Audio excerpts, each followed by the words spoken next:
Dalam rangka mendukung jurusan Manajemen Fakultas Ekonomi dan Bisnis Universitas Haloleo unggul dan going to global dan membiasakan diri dalam interaksi sosial, maka izinkan kami untuk mendiskusikan terkait regulasi dan kebijakan finansial teknologi. Sebelumnya, perkenalkan nama saya Suci dengan NIM B1B12337.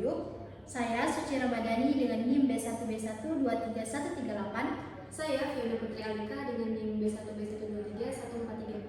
Oke, selanjutnya kita masuk ke tahap diskusi. Oke teman-teman, jadi kali ini kita akan diskusiin mengenai konsep regulator sandbox dan pengawasan regulator dalam pengawasan finansial teknologi. Jadi sebelum melangkah jauh ke materi-materi selanjutnya, kita ini harus tahu apa sih konsep dari regulatory sandbox tersendiri. Kepada Fiona saya persilahkan.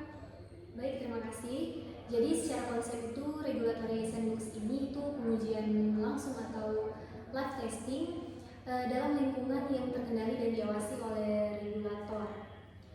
Biasanya regulator ini melonggarkan atau menyesuaikan dari beberapa persyaratan regulasi secara terbatas.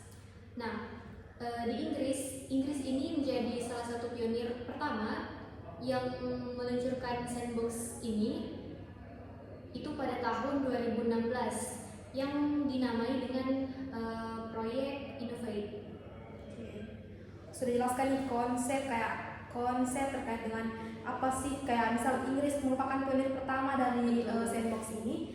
Kita mungkin mau tahu nih apa sih ciri-ciri kunci dari sandbox tersendiri. Nah, masuk ke ciri kunci regulatory sandbox ini dapat kita rangkum menjadi yang pertama ada kelonggaran regulasi sementara, di mana ini diberikannya relaksasi sementara dari ketentuan regulasi tertentu yang umumnya telah berlaku di sepanjang ruang lingkup eksperimen. Nah, hal ini juga membantu startup yang belum berpengalaman untuk dapat memahami kewajiban hukum dan belajar mengenai teknologi dan model bisnis baru.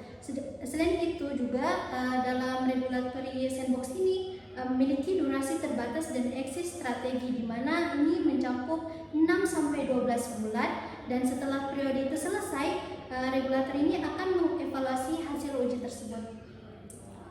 Oke, sudah konsep secara luas nih. Sekarang itu kita mungkin mau ke konsep Indonesia. Bagaimana sih? Kan kita tahu nih Indonesia itu termasuk dalam proaktif dalam pendekatan dalam finansial teknologi. Mungkin saya jelaskan.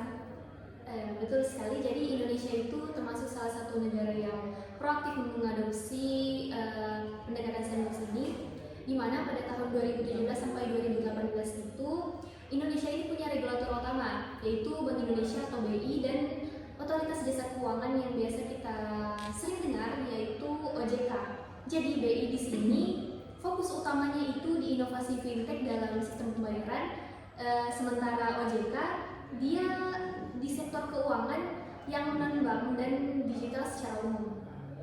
Oke, sudah disinggung nih bagaimana regulatori dari Bank Indonesia. Tapi kita nih harus tahu nih bagaimana sih di sisi dari OJK. Nah, untuk OJK ini pertama kali mengatur kerangka regulatory sandbox ini melalui peraturan OJK nomor 13 dari POJK nomor 2 tahun 2018 tentang inovasi keuangan digital di sektor jasa keuangan.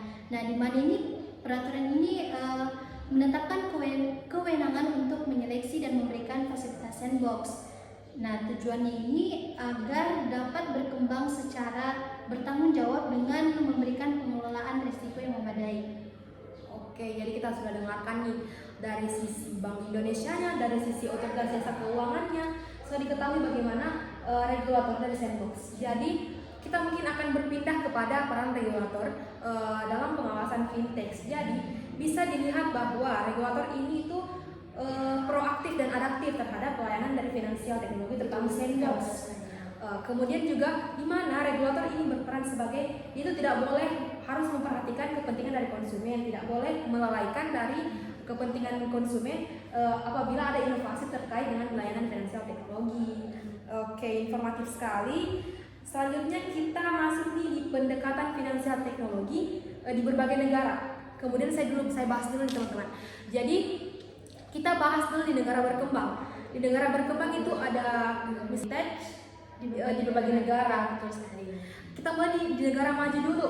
Di negara maju kan tadi sudah dijelaskan sama saudara Fiona bahwa di Inggris itu merupakan pionir pertama. Jadi Pertama itu di Inggris atau UK, dia itu menggunakan principle based atau berdasarkan pada prinsip. Sedangkan kita pindah lagi ke negara negara di pendekatan regulasi fintech di berbagai negara.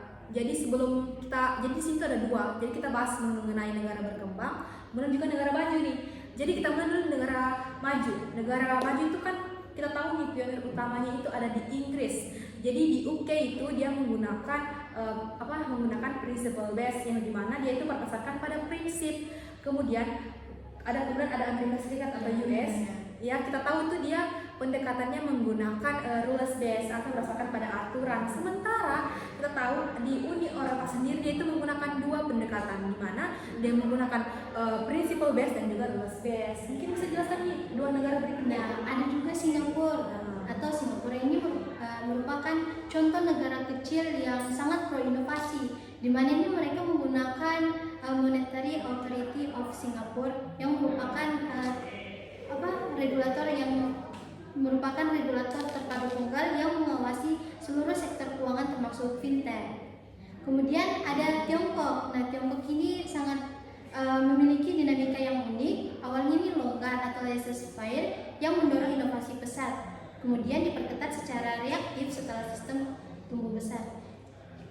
Jadi keren banget, ternyata Singapura ini masuk ke dalam pendekatan fintech yang menurut saya itu pendekatannya luar biasa sekali di layanan sandbox. Jadi kita mau tahu nih, kita pindah ke negara berkembang, mungkin bisa jelaskan Fiona? Jadi di negara berkembang itu ada 3 negara yang menggunakan sandbox ini. Pertama itu Kenya, yang kedua itu Brazil, dan yang ketiga itu India. Nah, Kenya ini dia meregulasi test and learn, yaitu uji coba sambil belajar. Kemudian di Brazil dia menggunakan regulasi fintech yang progresif dan terpusat di bawah arahan Bank Sentral Brazil. Sementara di India itu menggunakan pendekatan yang inklusif dan adaptif. Oke, kita sudah jelaskan nih bagaimana pendekatan sandbox finansial teknologi di negara berkembang, di negara maju. Jadi kita bisa melihat perbandingan dari karakteristik dari pendekatan tersebut. Kayak tadi ada principle based digunakan di negara Inggris, kemudian ada rules based itu digunakan di negara Amerika Serikat, kemudian ada regulasi terfragmentasi, juga terintegrasi, terus ada otoritas tunggal tadi. Otoritas tunggal yang di Singapura tadi. Oke, terus ada fleksibilitas terhadap inovasi, terus ada perlindungan konsumen, terus ada inklusi keuangan di negara apa tadi? Di negara India. Oke, jadi itu tadi mengenai pendekatan finansial teknologi khususnya sandbox di berbagai negara.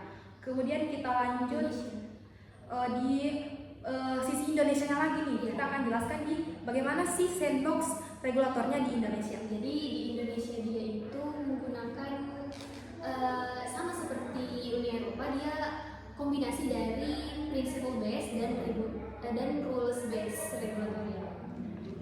Jadi dapat disimpulkan nih ternyata Indonesia mirip dengan negara Uni Eropa, di mana dia menggunakan dua pendekatan. Yang pertama ada rules based dan juga ada principle based. Jadi dia berdasarkan pada prinsip juga berdasarkan pada aturan.